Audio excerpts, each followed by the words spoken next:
look at it, either professionally or personally, both ways, it acts as a unifier. All three of you represent three different nationalities. I'll start over with you, Dinesh, if I may. How has sports acted as a unifier in your life, and where has it predominantly been more, should I say, just been more influencing in your life, professionally or personally? First of all, good afternoon, everybody. Good afternoon. Quite an honor to be here. Nice to see some happy faces here. And when it comes to sport, you can ask the world over a period of time.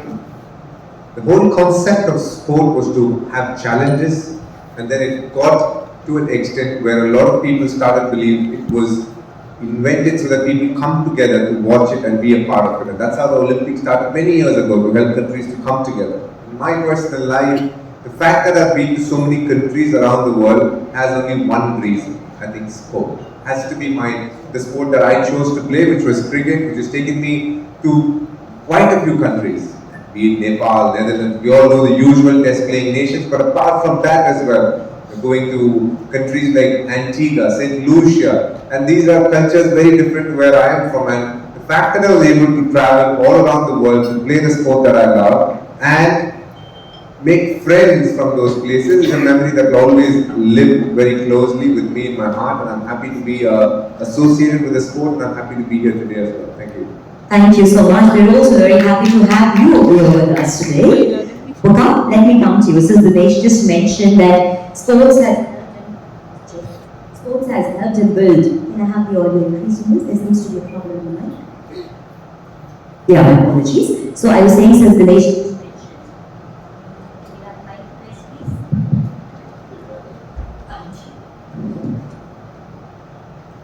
technical glitches, my apologies.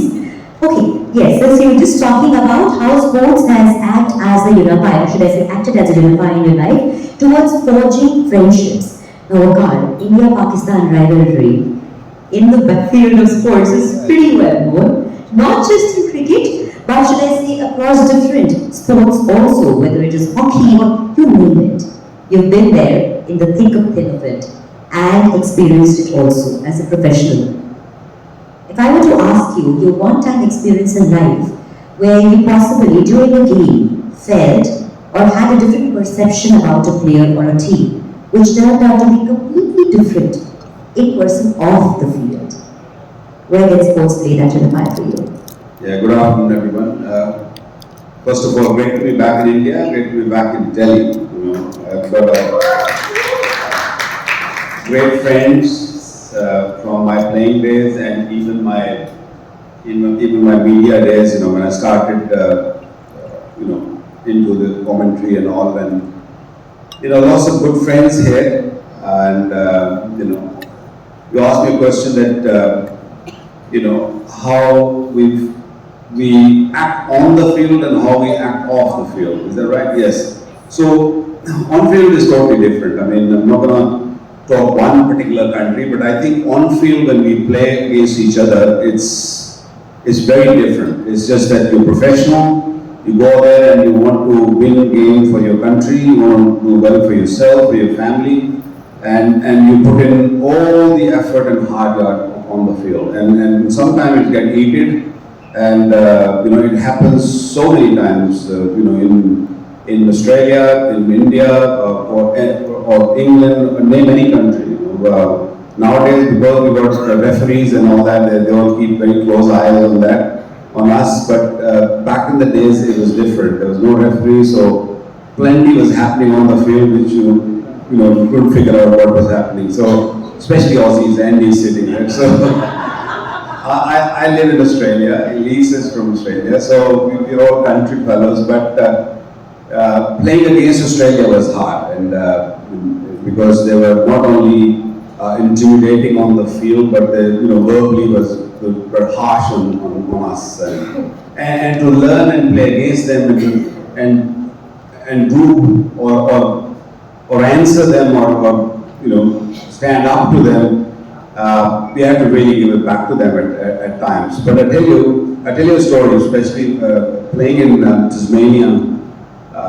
That famous test match with Justin Langer Adam Gilchrist scored big centuries and they won the game from nowhere, literally. A big, one of my best test matches I have played. Big partnership between those two. And on the field, I was bowling at him and he kept on missing the deliveries. And I don't know, if you don't know Justin Lang is very punchy. He's only small, but he's very punchy, and he's a black belt or blue belt or whatever. He's a big karate guy. Still very punchy though.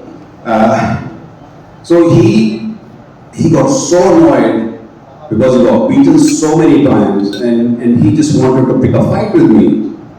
And because I was just verbally also giving it to him. And he goes to me, "You want to pick a fight? Just come and meet me in the pub outside." I said, "I'm not meeting you in the pub outside. You want to fight, you fight here." So, and he, we all know that on the field you can't fight. So I knew that. I knew also that he's a black belt. So I wasn't going to go and fight with him outside the field. So, but Justin Langer, when you meet him outside the field, he's like a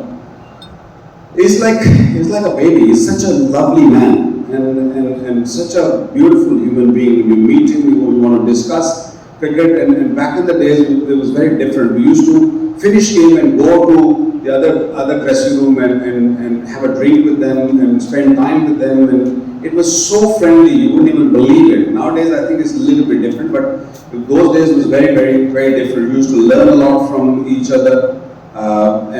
Same goes with India also. Ajay Jadeja, famous, quarterfinal 1996, hit me for sixes. I've got family terms with him. On field, he was swearing at me, and I was just giving at him back, but it was happening. And that's the beauty of the game, that we play hard, but we're friends off the field. So I think cricket brings people together. You will see tomorrow or day after when India-Pakistan will play, there will be hundreds and thousands of people there, and you will see the harmony, you will see that, and hopefully it will continue.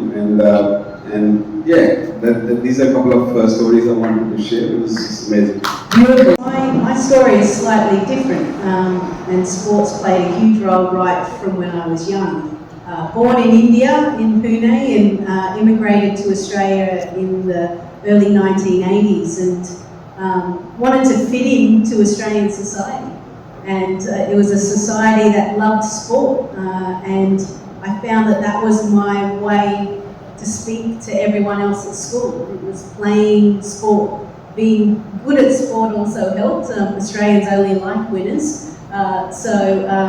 To have a good hand-eye coordination, I played tennis, football, cricket, softball. Like anytime the school said that they'd like a sporting team to go, I'd put my hand up. I think I didn't really want to go to school, so I was quite happy to skip that and play sport instead. But I certainly found sport as a way to kind of blend in with the Australian society.